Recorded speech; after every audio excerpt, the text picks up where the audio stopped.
मऊरानीपुर उमा भारती मऊरानीपुर के ग्राम रोनी में स्थित केदारेश्वर मंदिर पहुंची, जहां उन्होंने कहा कि शराब की व मांस की दुकानें सभी धार्मिक स्थानों से दूर खुलनी चाहिए। गौ की सेवा हर घर में होना चाहिए, जिसके लिए उन्होंने मध्य प्रदेश शासन से आग्रह किया कि शराब की नीति में बदलाव होना चाहिए। शराब की जगह दूध पीना चाहिए। शराब हानिकारक है, इसके लिए उत्तर प्रदेश व मध्य प्रदेश सरकार को मेरी बात माननी चाहिए। धीरेन्द्र कृष्ण शास्त्री अच्छा कार्य कर रहे, लोगों का भला कर रहे।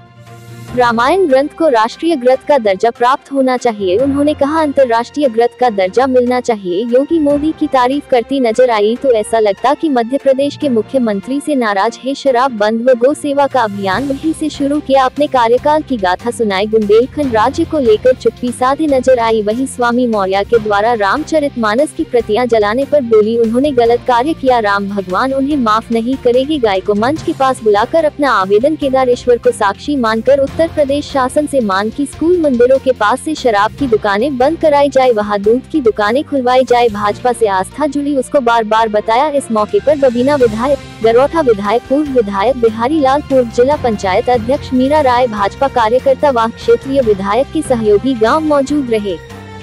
मैं गौ अदालत इसलिए की हूँ कि गाय स्वयं गुहार लगा रही है, गौ स्वयं गुहार लगा रही है कि मेरा सम्मान करो, मुझे ठीक से रखो।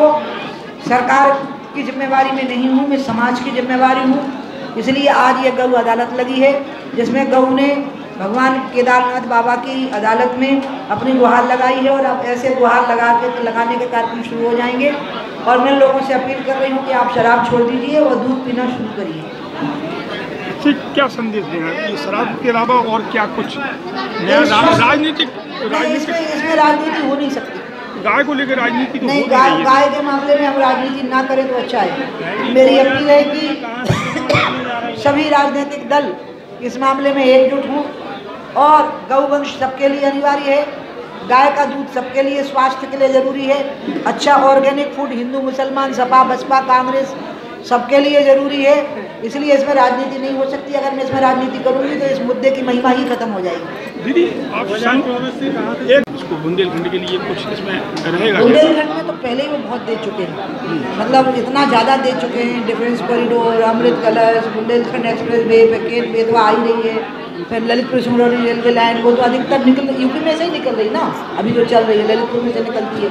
तो इसलिए बहुत कुछ दे चुके हैं। अब आगे भी रेलवे स्टेशन आएंगे उत्तर प्रदेश के लिए, वो उसमें कुछ होगा। महत्वपूर्ण दिन है आज सब उत्तर प्रदेश के लिए तो बहुत महत्वपूर्ण है, क्योंकि योगी एक संत हैं और एक संत की इतनी अच्छी अप्रोच हो गई डेवलपमेंट पर, ये अपने आप में बहुत बड़ी बात है। अब कम से कम दुनिया के लोग समझ गए कि केसरिया वस्त्र वाले लोग खाली राम का नाम जपना नहीं जानते, डेवलपमेंट करना जानते हैं। लेकिन मैंने ललितपुर ज़िले की देखी थी, यहाँ वाली मैंने एक देखी थी मैंने सकरार की, वो मुझे ठीक ठाक लगी थी। और मैंने काफ़ी, आपको पता ही होगा शायद कि 1 साल का पूरा 5 करोड़ का फंड ही मैंने दे दिया था गौशालाओं के लिए, जिसमें से 3 करोड़ झांसी में उपयोग कर लिए गए थे विधानसभा के हिसाब से और 2 करोड़ ललितपुर में उपयोग कर लिए गए थे।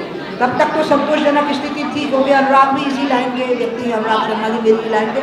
आज की स्थिति क्या है मुझे पता नहीं, मैं बोल नहीं पाऊँ। दीदी आप संत समाज से राजनीति में आए हैं, संत समाज से राजनीति में रामचरितमानस को लेकर राजनीतिक लोग अनर्गल टिप्पणियां कर रहे हैं। रामचरितमानस को लेकर क्या राजनीतिक लोग करना चाहिए क्या? वो तो टीआरपी के लिए की है। हाँ, इसके बाद आप पूछ लेना, ये पूछ लो। वो तो एक व्यक्ति ने की है जिनका कोई महत्व नहीं है, लेकिन एक पार्टी के हैं वो जिसका बहुत महत्व है और उस पार्टी के वो नेता हो गए हैं। पहले हमारे यहाँ से, फिर वहाँ चले गए, हार गए वहाँ भी। उस पार्टी की चुप्पी जो है वो ये साबित करती है कि वो अभी भी कार सेवकों की हत्या की मानसिकता रखते हैं, क्योंकि ये वही पार्टी है जब शासन में थी तो कार सेवकों के ऊपर ने सीधे शूट एट साइट का ऑर्डर दिया था कि गोली चलाकर मार दो इनको, जिसमें बहुत बड़ी संख्या में कार सेवक मारे गए थे। इसका मतलब वो उनकी मानसिकता आज भी विद्यमान है। बाकी उनके कहने से ना रामायण की महिमा घटने वाली है, ना उनके कहने से राम की महिमा घटने वाली, बल्कि उन्हीं की महिमा घटेगी।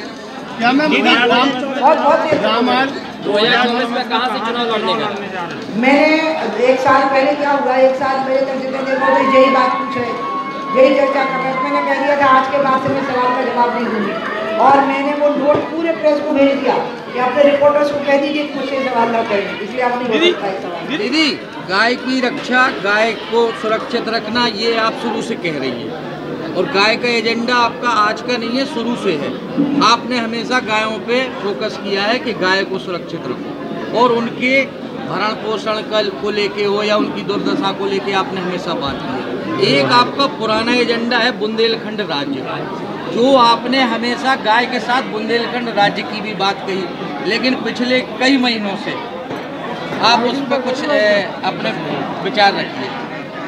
गाय से भी पहले बुंदेलखंड का मुद्दा मैं बोलती हूँ। गाय का तो अभी आया जब गौचर सब खत्म हो गए। बुंदेलखंड का मसला तो 1981 में लक्ष्मी नारायण नायक जी हमारे जो खजुराहो से सांसद हुआ करते थे, और मेहरोत्रा जी, अगर आपको याद, बहुत बड़े बड़े दिग्गज नेता इसमें थे, तो ये मुझे बुला लेते थे जब मैं अमेरिका वगैरह से आती थी। हम तो तब से इसमें हैं। इसमें जो कठिनाई है, मैं कह रही हूँ आप लोग कठिनाई दूर कर दो बस। वो ये है कि जो मध्य प्रदेश का हिस्से का बुंदेलखंड है वो पृथक बुंदेलखंड में आने को तैयार है, ना वहाँ की जनता ना वहाँ के नेता। तो उत्तर प्रदेश का बुंदेलखंड का जो मायावती ने प्रस्ताव पास किया वो बहुत छोटा है, तो फिर थोड़ा या तो उसको बृहत करके, और वो हमारी पार्टी तो पृथक बुंदेलखंड को मानती है। हमारे लक्ष्मीकांत वाजपेयी जी जब अध्यक्ष थे तो उन्होंने, आपको याद हो, पृथक बुंदेलखंड संगठन का गठन किया था और बाबूराम निषाद उसके अध्यक्ष बनाए गए थे। हम राजनीतिक तौर पर, सांगठनिक तौर पर बुंदेलखंड को अस्तित्व में स्वीकार कर चुके हैं। पूरी कठिनाई आ गई है मध्य प्रदेश का हिस्सा मांगने की। झारखंड जब बना था, आपको मैं बता रही हूँ, तो छत्तीसगढ़ का हिस्सा मांग रहे थे वो,